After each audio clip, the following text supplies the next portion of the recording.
السلام علیکم ناظرین، میں ہوں نعیم ناصف اور پروگرام ہے آپ کا سوال۔ ہم ہمیشہ آپ کے سامنے شرعی رہنمائی پر مبنی یہ پروگرام لے کے حاضر ہوتے ہیں۔ آج بھی حاضر ہیں اور آج انشاءاللہ تعالی آپ کے سامنے جو عبادت کے مسائل پہ ہمارے پروگرام سے انہی کا ایک پروگرام ہے وضو سے متعلق۔ چونکہ قرآن مجید میں اللہ تعالیٰ نے اس کا حکم فرمایا کہ یا ایھا الذین آمنوا اذا قمتم الی الصلاۃ فاغسلوا وجوہکم وایدیکم الی المرافق وامسحوا برؤوسکم وارجلکم الی الکعبین۔ ہم یہ جانیں گے کہ اللہ تعالیٰ نے یہ بات جو فرمائی کہ جب آپ نماز کے لیے کھڑے ہوں تو آپ اپنے ہاتھ پاؤں دھو لیں، مسح کر لیں، چہرہ دھو لیں، تو یہ کیسے دھونا ہے، وضو کیسے کرنا ہے، وضو کے احکامات کیا ہیں۔ نبی کریم صلی اللہ علیہ وسلم نے اس آیت مبارکہ کی شرح میں جو بات صحابہ اکرام کو بتائی اور وہ ہم تک پہنچی وہ کیا ہے، اور نماز کے تکمیل کے لیے آپ جانتے ہیں کہ وضو کا ہونا ضروری ہے۔ تو اس میں اس سے متعلقہ جتنے مسائل ہیں انشاءاللہ تعالی آج ہم آپ کے سامنے رکھتے ہیں۔ ہمارے ساتھ آج بھی موجود ہیں جناب قاری محمد مصطفیٰ راسخ جو اس پہ ہماری رہنمائی کرتے ہیں، ہم ان کو ویلکم کہتے ہیں۔ جناب قاری صاحب السلام علیکم ورحمۃ اللہ وبرکاتہ۔ وعلیکم السلام ورحمۃ اللہ وبرکاتہ۔ اچھا شیخ، پہلا سوال یہ ہے کہ حدیث مبارکہ میں اسباغ الوضو کی بات ہے کہ وضو کو اچھی طرح کرنا ہے پورے مکمل طریقے سے، اور اس کا مطلب کیا ہے، اس سے کیا مراد ہے؟ بسم اللہ الرحمن الرحیم۔ نبی کریم صلی اللہ علیہ وآلہ وسلم نے ایک حدیث مبارکہ کے اندر وضو کی فضیلت کے دوران اسباغ الوضو یعنی وضو کو مکمل کرنے کے الفاظ جو ہیں وہ استعمال کیے۔ تو در حقیقت بات یہ ہے کہ وضو بذات خود ایک عبادت ہے اور اس کے بے شمار فضائل ہیں، جس طرح کہ نبی کریم صلی اللہ علیہ وسلم نے فرمایا کہ کل قیامت کے دن امت محمدیہ کے لوگوں کے چہرے اور ہاتھ پاؤں وضو کی وجہ سے چمک رہے ہوں گے، اور میں اپنی امت کے لوگوں کو ان کے ہاتھ پاؤں اور چہرے کی چمک کی وجہ سے پہچان جاؤں گا ساری امتوں کے درمیان میں سے۔ اسی طرح رسول اللہ صلی اللہ علیہ وآلہ وسلم نے وضو کے متعدد فضائل جو ہیں وہ بیان فرمائے۔ ان میں سے ایک فضیلت یہ بھی بیان فرمائی، ابو ہریرہ رضی اللہ تعالی عنہ کی روایت ہے کہ رسول اللہ صلی اللہ علیہ وسلم نے فرمایا الا ادلکم علی ما یمحو اللہ بہ الخطایا ویرفع بہ الدرجات، کہ کیا میں تمہیں کوئی ایسی چیز نہ بتاؤں جس کے ذریعے اللہ تعالیٰ گناہوں کو مٹا دیتے ہیں اور درجات کو بلند کر دیتے ہیں۔ قالوا بلا یا رسول اللہ، تو صحابہ نے کہا کہ کیوں نہیں، اے اللہ کے نبی آپ ضرور بتائیں۔ صحابہ تو ہر وقت اسی جستجو کے اندر اور اسی تلاش میں ہوتے تھے کہ اللہ کے نبی صلی اللہ علیہ وسلم ہمیں کوئی اعلیٰ اور افضل عمل بتائیں۔ تو آپ صلی اللہ علیہ وسلم نے فرمایا اسباغ الوضوء علی المکارہ، ناپسندیدگی کے باوجود مکمل وضو کرنا، یہ ایک ایسا عمل ہے جو انسان کے گناہوں کو مٹا دیتا ہے اور درجات کو بلند کر دیتا ہے۔ اور پھر نبی کریم صلی اللہ علیہ وآلہ وسلم نے ایک حدیث مبارکہ کے اندر فرمایا کہ وضو جو ہے یہ انسان کے گناہوں کو مٹانے کا ذریعہ ہے۔ جب آدمی ہاتھ دھوتا ہے تو ہاتھوں کے جتنے گناہ ہوتے ہیں وہ جڑ جاتے ہیں، اسی طرح جب آدمی چہرے کو دھوتا ہے تو آنکھوں کے، منہ کے جتنے گناہ ہوتے ہیں وہ جڑ جاتے ہیں۔ تو گویا کہ جو اعضاء آدمی دھوتا جاتا ہے ان اعضاء کے جو گناہ ہیں وہ جڑتے چلے جاتے ہیں۔ تو یہ وضو گناہوں کو ختم کرنے، گناہوں کو جاڑنے اور گناہوں کا کفارہ بننے والی ایک عبادت ہے، اور قیامت کے دن امت محمدیہ کے لوگوں اور امت محمدیہ کے افراد کے چہرے اور ہاتھ پاؤں جو ہیں وہ وضو کے نشانات کی وجہ سے چمک رہے ہیں۔ باقی رہا یہ مسئلہ کہ اسباغ الوضو کا صحیح مفہوم کیا ہے۔ کیا اسباغ کا یہ معنی ہے کہ ہم وضو کرتے ہوئے بہت زیادہ پانی جو ہے وہ استعمال کریں، یا وضو کرتے ہوئے بہت زیادہ مبالغہ جو ہے وہ کریں؟ یہ ہرگز مطلب نہیں ہے۔ اسباغ کا مطلب یہ ہے کہ آپ نے مکمل ارکان، واجبات اور مستحبات کے ساتھ وضو کو پورا کرنا ہے۔ وضو کا ایک مکمل جو طریقہ ہے وہ آپ نے مکمل کرنا ہے۔ اس میں آپ بے شک ایک دفعہ سارے اعضاء کو دھو لیں، یا دو دفعہ سارے اعضاء کو دھو لیں، یا تین دفعہ سارے اعضاء کو دھو لیں، لیکن اس طریقے کے مطابق آپ وضو کریں جو پیارے نبی صلی اللہ علیہ وآلہ وسلم نے اپنی امت کو سکھلایا ہے اور صحابہ کرام رضوان اللہ علیہم اجمعین نے امت تک اس کو پہنچایا ہے۔ باقی رہا 3 مرتبہ سے زیادہ اعضاء کو دھونا، تو یہ تعدی ہے اور زیادتی ہے۔ اللہ کے نبی صلی اللہ علیہ وآلہ وسلم نے اس کی حوصلہ افزائی نہیں فرمائی، اور یہ اسباغ الوضو نہیں ہوگا کہ آپ ٹوٹی کے نیچے ہاتھ کر کے پاؤں کر کے بیٹھ جائیں اور ٹوٹی کھول کر آپ جتنا بھی پانی ضائع ہو سکتا ہے آپ پانی کو ضائع کرتے رہیں۔ وضو کے اندر ایک تو اسراف نہیں ہونا چاہیے، تھوڑے پانی کے ساتھ وضو کیا جائے، لیکن کوشش یہ کی جائے کہ کوئی بھی اعضائے وضو میں سے عضو خشک نہ رہ جائے، کیونکہ اگر کوئی عضو خشک رہ جاتا ہے تو وضو مکمل نہیں ہوتا۔ تو 3 بار سے زیادہ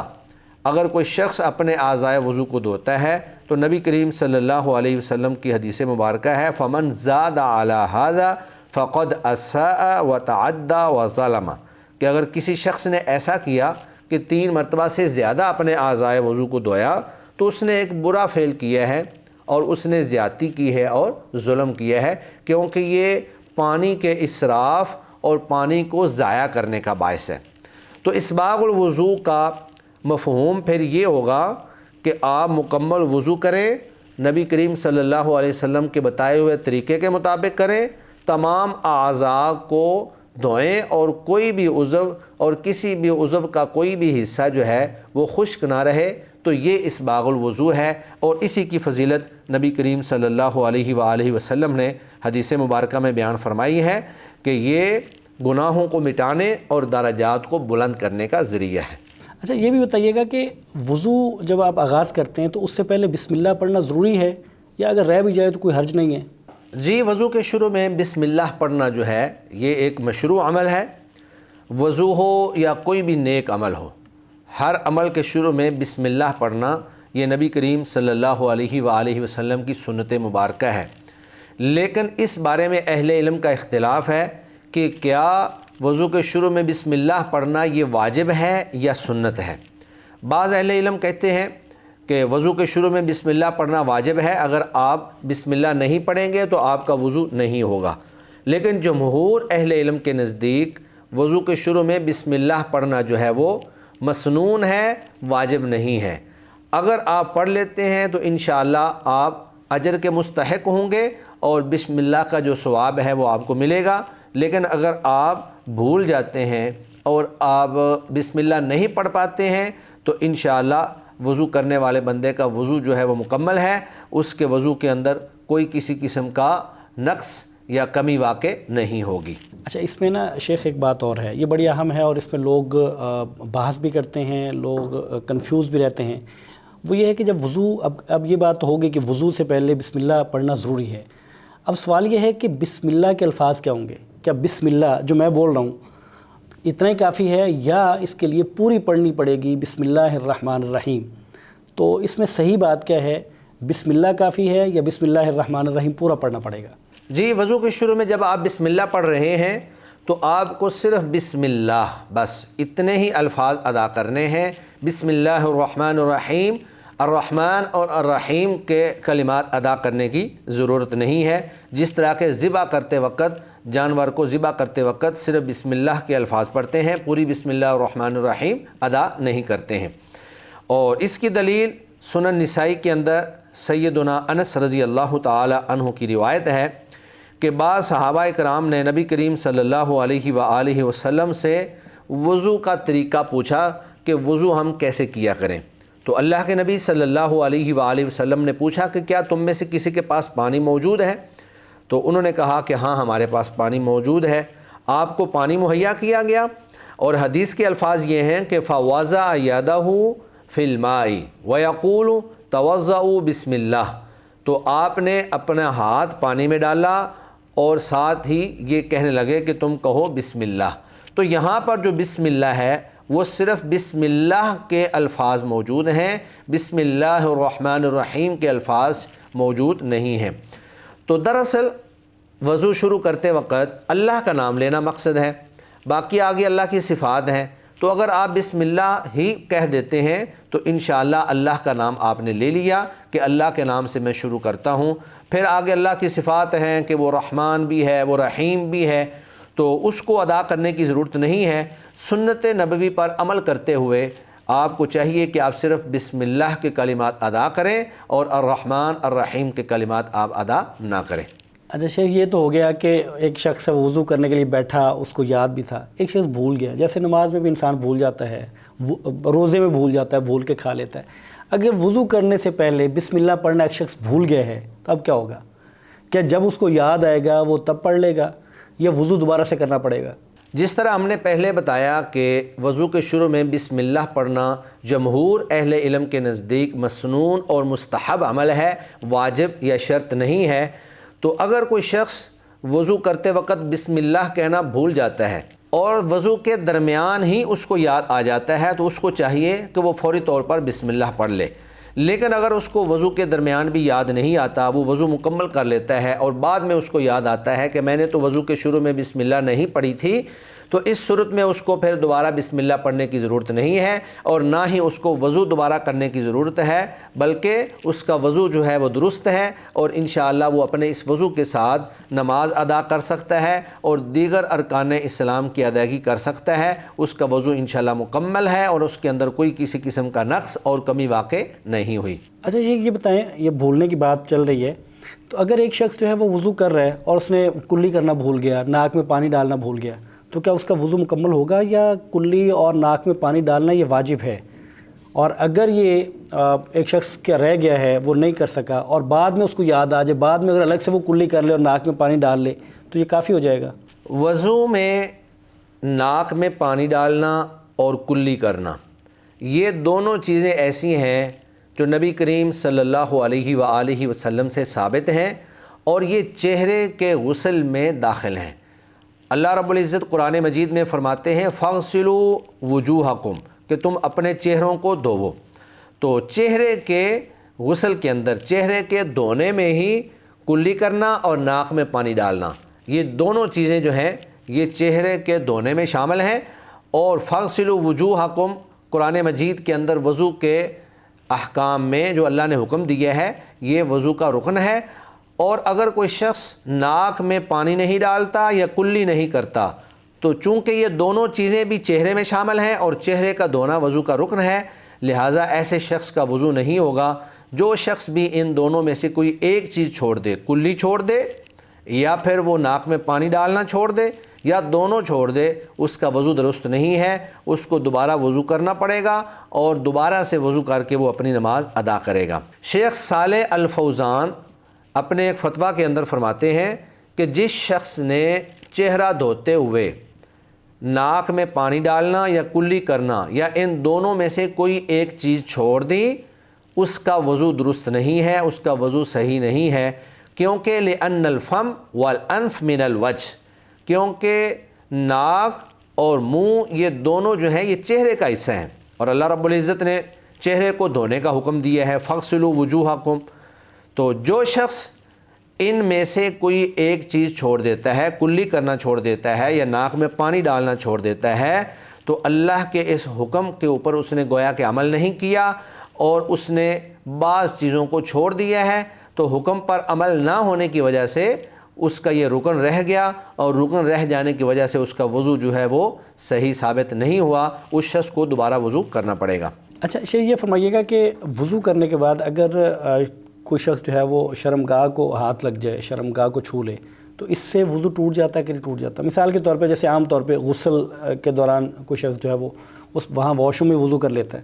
تو کپڑے پہنتے ہوئے یا کسی بھی طریقے سے، تو اس کے بارے میں وضاحت کریے گا کہ کیا اس سے وضو ٹوٹتا ہے یا باقی رہتا ہے؟ غسل کے دوران شرمگاہ کو ہاتھ لگانا یہ ایک اختلافی مسئلہ ہے جس میں فقہائے کرام کے درمیان بہت سارا اختلاف پایا جاتا ہے اور اس کی بنیادی وجہ بھی یہ ہے کہ اس حوالے سے نبی کریم صلی اللہ علیہ وآلہ وسلم سے دونوں طرح کی احادیث ثابت ہیں.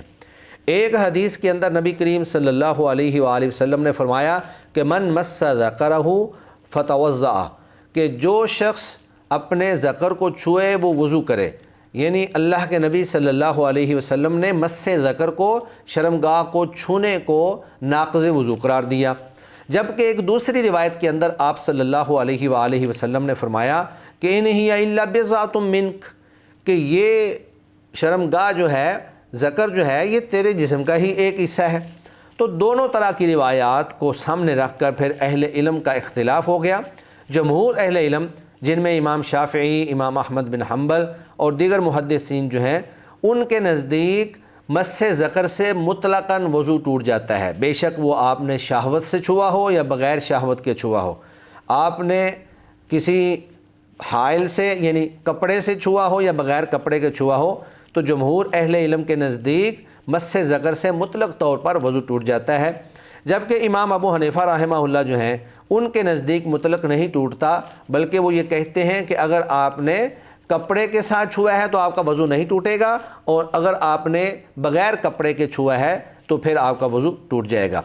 اہل علم کا ایک تیسرا قول بھی موجود ہے، جس کو شیخ محمد بن صالح العثیمین رحمہ اللہ نے اختیار کیا ہے، وہ یہ ہے کہ اگر تو آپ نے شہوت کے ساتھ چھوا ہے تو آپ کا وضو ٹوٹ جائے گا، اور اگر بغیر شہوت کے چھوا ہے تو پھر آپ کا وضو نہیں ٹوٹے گا۔ وہ اس کی وجہ یہ بیان کرتے ہیں کہ اگر تو شہوت کے ساتھ چھوئیں تو پھر یہ عضو عام اعضاء کی مانند نہیں ہے، اس کا حکم جو ہے وہ مختلف ہوگا، لیکن اگر آپ بغیر شہوت کے چھو رہے ہیں، خارج کر رہے ہیں، تو پھر یہ باقی جسم کی طرح ہی ہے، آپ باقی جسم کے کسی بھی حصے کو چھو لیں تو جس طرح وضو نہیں ٹوٹتا، اسی طرح اگر آپ اپنے ذکر کو یا اپنی شرمگاہ کو بغیر شہوت کو چھو لیتے ہیں تو بھی آپ کا وضو نہیں ٹوٹے گا۔ ایک شخص نے پوچھا ہے شیخ کہ اگر وضو کر کے کوئی شخص ننگے پاؤں فرش پہ چلے تو اس سے وضو ٹوٹ جاتا کہ نہیں ٹوٹ جاتا؟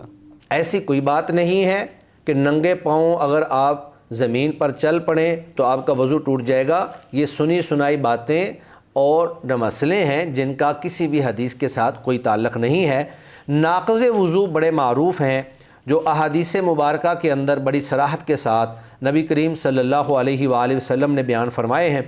ان میں سے ایک یہ ہے کہ اگر سبیلین سے کوئی چیز خارج ہو جاتی ہے، پیشاب پخانہ وغیرہ،